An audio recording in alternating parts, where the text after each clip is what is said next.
Pak Pras, saya ingin memperjelas apa alasan Kejaksaan Agung tidak menahan Ahok? Ya, Ini kan diserahkan ke pengadilan. Apa alasan Kejaksaan Agung tidak menahan Ahok? Ini mungkin perlu dijelaskan sedikit tentang ini.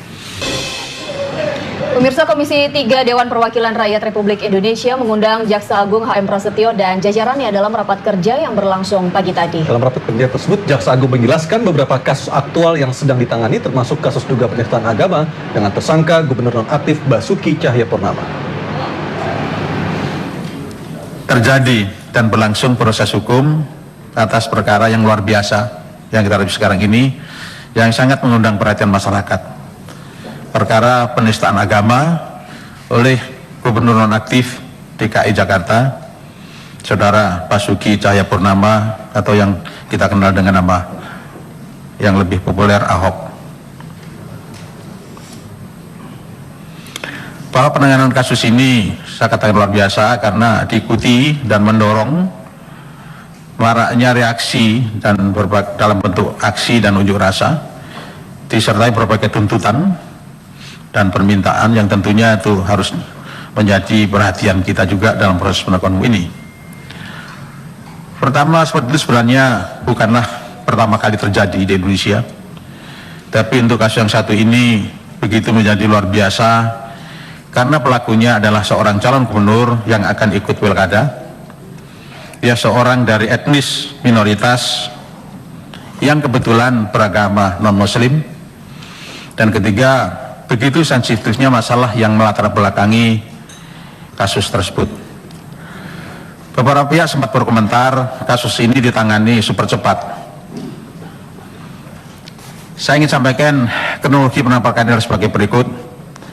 Pada tanggal 16 November 2016, penyidik Polri menyatakan Ahok sebagai tersangka dan dimulai proses penyidikan, dan dalam waktu 9 hari berkas perkaranya dinyatakan selesai.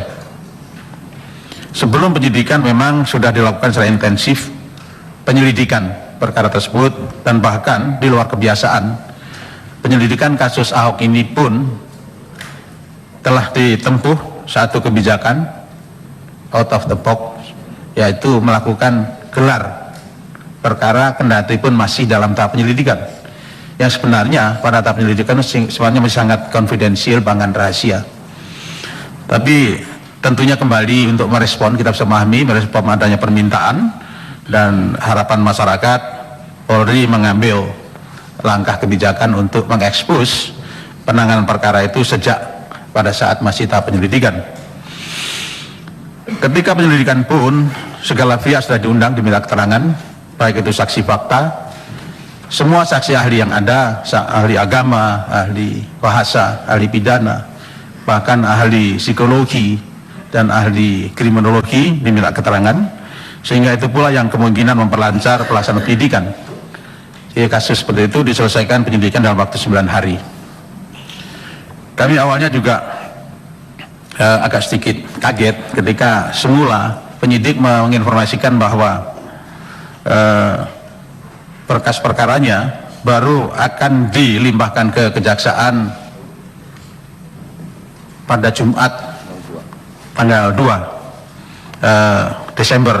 Tapi ternyata karena mereka merasa hasil penyidikan sudah selesai, dipercepat 1 minggu menjadi diserahkan pada tanggal 25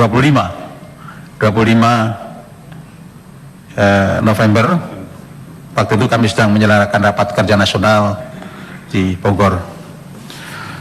Saya ingin sampaikan di sini bahwa betapa kami sejak awal sudah melaksanakan komunikasi dan koordinasi secara intensif, bahwa semenjak dilaksanakan penelitikan kasus itu pun kami sudah membentuk tim yang nantinya akan ditunjuk menjadi jaksa peneliti, terdiri dari 13 orang jaksa senior dipimpin oleh seorang mantan Kajati Bengkulu namanya Ali Mukartono, dan sekarang menjabat sebagai salah seorang direktur di Jaksa Muda Tindak Pidana Umum.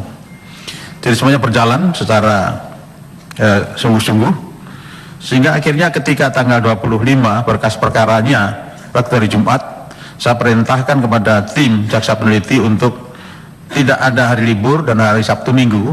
Mereka saya minta untuk segera melakukan penelitian tahap pra penuntutan, sehingga kemudian karena intensitas penelitian yang demikian tinggi, akhirnya pada tanggal 30 November, jadi selang 5 hari kemudian, jaksa peneliti sudah menyimpulkan bahwa berkas perkara sudah lengkap baik dari sisi formil maupun materialnya. Dan sekali lagi saya sampaikan bahwa intensitas komunikasi dan koordinasi tetap dijaga dan dijalani dengan baik, karena kita tahu persis bahwa kasus ini sebenarnya kasus biasa, tapi menjadi luar biasa karena berbagai macam variabel dan permasalahan tadi.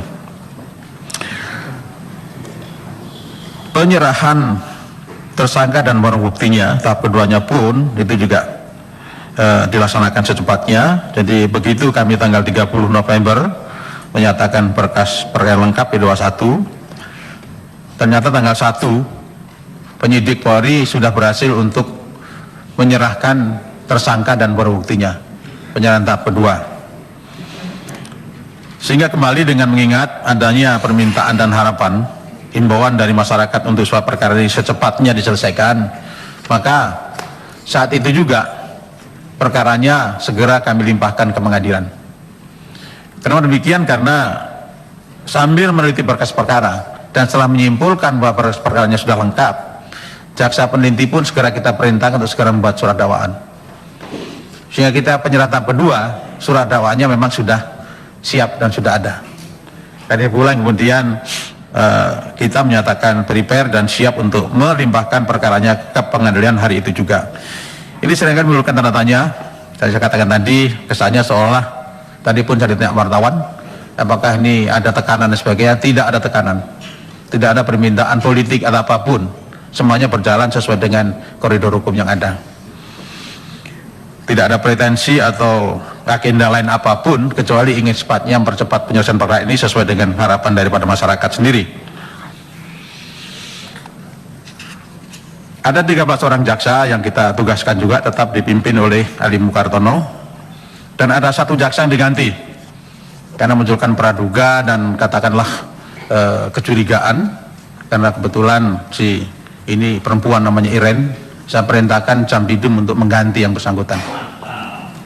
Jangan menimbulkan praduga, terutama dari Pak Habib.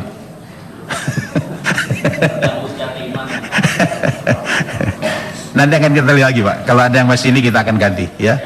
Meskipun sebenarnya saya ingin sampaikan bahwa jaksa memang berdiri pada posisi subjektif, tapi sudut pandangnya tetap harus subjektif.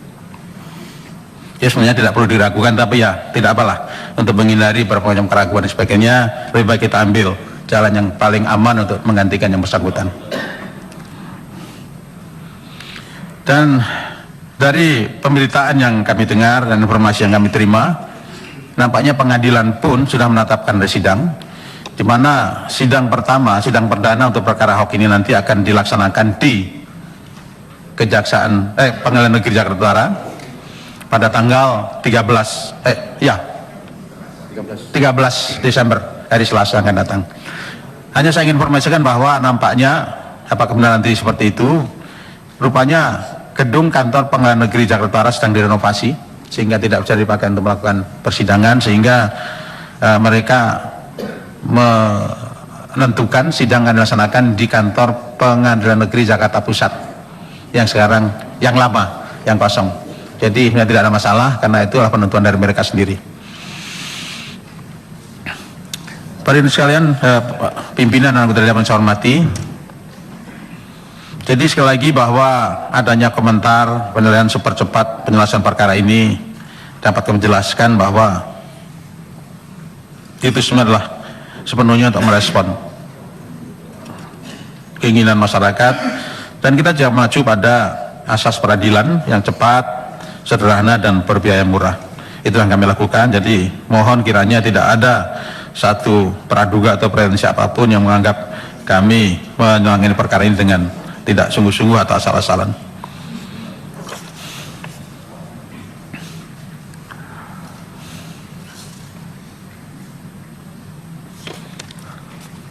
Pimpinan sidang dan segenap anggota Komisi 3 yang saya hormati, Itulah yang berkaitan dengan penanganan perkara Gubernur DKI Jakarta nonaktif, Saudara Ahok Basuki Cahayapurnama.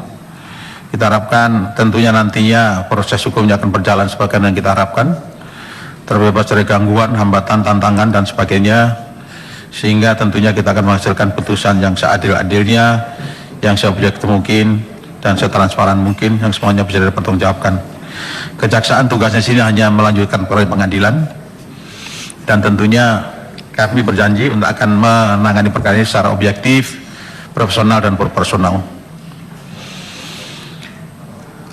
Pimpinan sidang dan anggota DPR yang saya hormati, untuk itu tentunya sekali lagi kami mohon dukungan dan support dari semua pihak, termasuk anggota Dewan Komisi 3 yang saya hormati, untuk bagaimana supaya kasus ini nanti bisa berjalan dengan baik.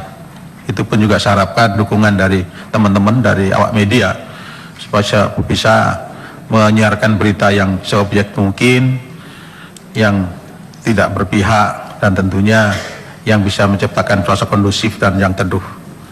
Sekali lagi saya sampaikan, biarkanlah hukum berjalan sesuai dengan koridornya sendiri.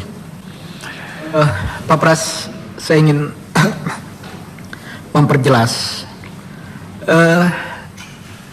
apa alasan Kejaksaan Agung tidak menahan Ahok? Ya, Ini kan diserahkan ke pengadilan. Apa alasan Kejaksaan Agung tidak menahan Ahok? Ini mungkin perlu dijelaskan sedikit tentang ini.